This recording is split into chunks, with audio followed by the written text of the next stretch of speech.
పొంగిపోయింది గోదావరి తాను తెప్పున్న ఎగిసింది గోదావరి.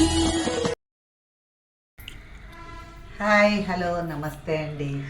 ఎలా ఉన్నారు మీరు? నేను చాలా బాగున్నానండి. మీరందరూ కూడా ఆయురారోగ్య ఐశ్వర్యాలతోటి సుఖశాంతులతోటి వర్ధిల్లాలని సదా భగవంతుని ప్రార్థిస్తున్నానండి. ఈరోజు మీ అందరి కోసం వంటల్లో గెడితే ఏం చేద్దాం అనుకుంటున్నానంటే, పాతకాలం నాటి చాలా 100 సంవత్సరాలు మరి అంతకన్నా ఎక్కువ సంవత్సరాలు నాకు తెలియదండి, కాలం మటుకు తెలియదు, కానీ పాతకాలం నాటి ఒక కొబ్బరి రొట్టె తయారు చేస్తున్నాను మీ అందరి గురించి. కొబ్బరి రొట్టె ఇది చాలా ఆరోగ్యకరమైన రొట్టె అండి. పిల్లలు పెద్దలు అందరూ తినచ్చండి.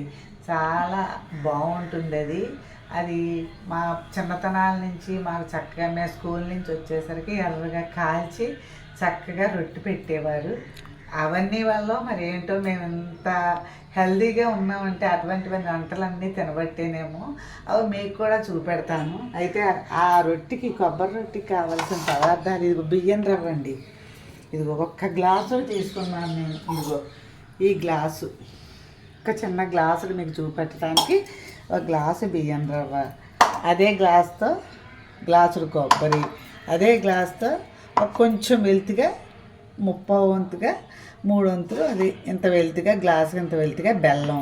ఇదిగో కొంచెం పచ్చిశనగపప్పు నానబెట్టానండి. చక్కగా దీంట్లో వేసుకు తింటుంటే కమ్మగా ఉంటుంది. ఇది కొంచెం టేస్ట్ కోసం ఉప్పు, ఇదిగో యాలక పొడి, కాల్చడానికి కొంచెం నెయ్యి నూనె కూడా వేస్తాను. అది ఎలా చేస్తానో ఏంటో వీడియోలోకి రండి చూద్దాం. ఇప్పుడు నేను స్టవ్ వెలిగిస్తున్నానండి. స్టవ్ వెలిగించి ఇది ఒక గిన్నె దళసరి గిన్నె పెడుతున్నాను. దళసరి గిన్నె పెట్టి అడుగు అంటకుండా ఏదైనా సరే ఉండాలి అంటే 1 చుక్క నెయ్యిగా నూనె కానీ అలా వేసుకుని ఎసట్లోను ఇప్పుడు మనం ఈ గ్లాస్ తోటి 1 గ్లాసు నూక కదండి, అందువలన 2 గ్లాసులు నీళ్ళు తీసుకోవాలి. అది అలా అంటం వల్ల అడుగు పట్టదన్నమాట. పిండి ఉప్పుడు పిండికి కూడా మనం అలా పోసుకుంటేనే అడుగు పట్టదు. 2 గ్లాసులు నీళ్ళు పోసాను. ఇది మరిగాక ఏమేమి వేస్తాను ఎలా వేస్తాను అనేది మళ్ళీ మీకు చూపెడతాను. ఇదిగో చూడండి, నీళ్ళు వేడెక్కాయి కాబట్టి ముందర మనం దీంట్లోనూ ఈ శనగపప్పు నానబెట్టి పెట్టుకున్నానండి కొద్దిగాను. ఇది మనకేం పంటి కింద పడుతుంటే భలే బాగుంటుందండి, చాలా బాగుంటుంది. ఇది ఒక పొంగు వస్తుంది దీంతో పాటు. అలాగే మనం ఇదిగో బెల్లం కూడా వేసేసుకోవాలండి. ఇదిగో బెల్లం, అలాగే కొబ్బరి, ఈ కొబ్బరి కూడా ఇలా చక్కగా వేసేసుకోవాలి. వేసేసుకున్నాక ఇవి పొంగుతుందండి, ఇంకా ఈ ఉప్పు కూడా వేసేయాలి. ఇదిగో కొద్దిగా ఉప్పు టేస్ట్కి, ఎంచేతంటే స్వీట్లోను రొట్టెకి టేస్ట్కి తీయగా ఉంటుందన్నమాట. ఈ బెల్లం అన్నమాట ఇలా కరుగుతుంది, కానీ ఈ రొట్టె చాలా బాగుంటుందండి. మరి నేను ఎలా చేస్తున్నానో ఏంటో మీరందరూ కూడా నన్ను ఫాలో అయ్యి చక్కగా చేసుకుని, ముఖ్యంగా మన పెద్దవాళ్ళకి పెట్టామనుకోండి, వాళ్ళకి పాత జ్ఞాపకాలు గుర్తొస్తాయి. ఓహో, మనం ఇలాగా ఉండేది మన చిన్నతనంలో మనము తిన్నాం కదా అనే ఉద్దేశంలో వాళ్ళకి పాత జ్ఞాపకం గుర్తొస్తుందండి. చేత మీరందరూ కూడా దీన్ని నేను ఎలా చేస్తున్నానో అలా చెయ్యండి. పాతకాలం వంటలు అంటే సామాన్యం కదండి, చాలా బలమైన వంటలు. ఇప్పుడులాగాను ఇదిగా చేసేవారు కాదు, చాలా జాగ్రత్తగా చేశారు. ఇది పొంగాక నేను చూపెడతాను. ఇదిగో చూడండి ఎలా పొంగుతోందో చక్కగాను. అది అలా పొంగుతోంది. మా శనగపప్పు బద్దలు కొబ్బరి అన్నీ కలిపి ఇలా ఇది చాలా చాలా చాలా కమ్మగా ఉంటుందండి. ఇదిగో దీంట్లో యాలక పొడిని కూడా వేసేద్దాం ఇప్పుడేను, లేకపోతే మొక్క ముద్ద అయ్యాక పట్టదు. ఇదిగో ఇప్పుడు ఈ గ్లాసు రవ్వ దీంట్లో వేసి తిప్పాలి. అదిగో చూసారా ఎలా పొంగుతుందోను. అలాగే ఇప్పుడు తగ్గించుకుని ఇలా గ్లాసు రవ్వ పోసి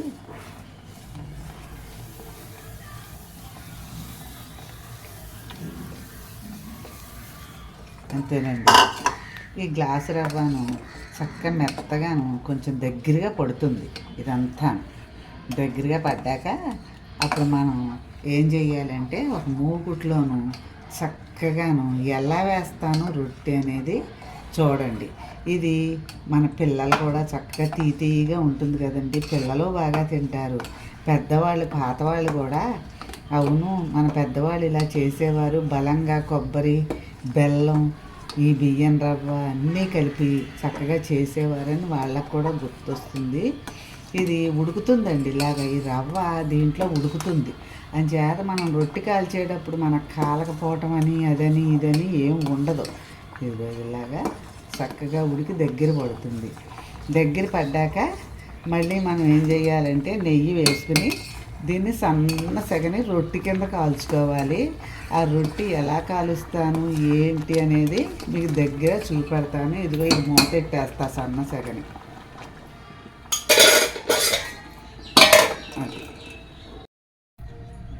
ఇదిగో చూడండి దగ్గరగా అయిందన్నమాట, ఉడికింది. ఇది ఇలా ఉడకటం వల్ల మనకు లోపల ఉడకలేదు అనేది కూడా ఉండదు. ఇది మళ్ళీ కాలుతుంది కాబట్టి మనకి ఎటువంటి జబ్బు చేయదు ఈ రొట్టె. నేను ఇలా పెట్టేస్తాను. ఇప్పుడు ఒక బూర్లు ముక్కడు కాలేసుకుని అలాగే స్టవ్ అంటించి దీనికి ఎలాగంటేనండి, నెయ్యి వాళ్ళు సగం నెయ్యి సగం నూనె వేసుకోండి. అలా వేసుకుంటేను కమ్మగా ఉంటుంది రొట్టె. అందుకని ఏం చేస్తారంటే సగం ఇలా వేసుకుని సగం అలా వేసుకుందరు. కానీ అది వేస్తాను, కొంచెం వేడెక్కాక వేద్దామని ఊరుకున్నాను, కొద్దిగా వేస్తాను.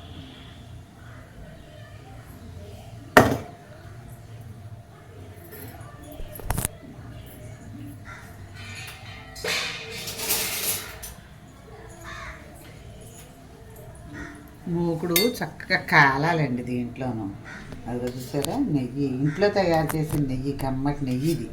అది అలా పెట్టుకుని ఈ నెయ్యికి మళ్ళీ సగం నూనె కూడా వేసుకుంటే చాలా కరకరలాడుతూ వస్తుంది, కమ్మగా వస్తుంది ఆ రొట్టె. ఇలా ఉన్నదాన్ని మనం ఏం చేయాలంటే దీన్ని ఇలాగా చుట్టూ అంటించుకుంటే బాగుంటుంది.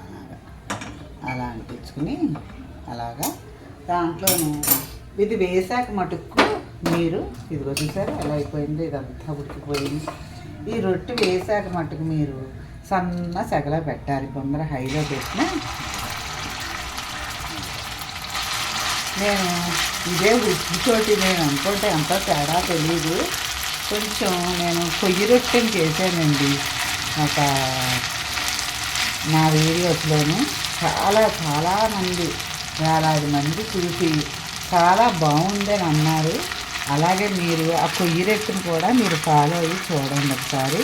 ఇది నెయ్యి చక్కగా గుమగుమలాడుతూ స్మెల్ వస్తుంది, చాలా బాగుంటుంది. నేను ఎలా చేస్తున్నాను ఏంటి అనేది మీరు అందరూ చూసి చక్కగా చేసుకోండి. దీని మీద కరెక్ట్గా మూత పెట్టాలి, చాలా సన్నసగా ఉండాలండి. అసలు హైలో మటుకు ఏమీ పెట్టద్దు. ఇది ఇలా సన్న సగం పెట్టి హైలో పెట్టకుండా కాలేక మీకు మూత దీనికి సరిపడ మూత వేసేస్తాను. బూర్లు మూకుడు సరిపడ మూత వేసేస్తాను. వేసేసి కాలేక మీకు మళ్ళీ నేను చూపెడతాను ఇలా కాలిందో. ఇదిగో చూడండి, అలా వేసి దళసరిగాను చక్కగా ఇలా కాలేక తిరగేసి మళ్ళీ ఇలా కాల్చాను. అయితే సన్న సగం కాల్చుకోవాలండి. ఇది నా వీడియోలోను శనగపప్పు ఈ వరిపిండి దాంతో మీకు కొయ్య రొట్టె కూడా ఉంది. ఆ కొయ్య రొట్టె కూడా మీరు చాలా బాగుంటుంది, అది కూడా చేసుకోండి. ఈ కొబ్బరి రొట్టె ఇదే పాళ్ళతో చేసుకోండి, చాలా బాగుంటుంది. ఈ రొట్టె ఇలా చేసుకుని మీ పెద్దవాళ్ళకి పెట్టి పిల్లలకి పెట్టి మీరు తిని ఆనందించండి. ఈ వీడియో కనుక మీకు నచ్చితే లైక్ చేయండి, షేర్ చేయండి, కామెంట్ చేయండి. నా ఛానల్ తప్పకుండా సబ్స్క్రైబ్ చేసుకోండి. Thank you very much.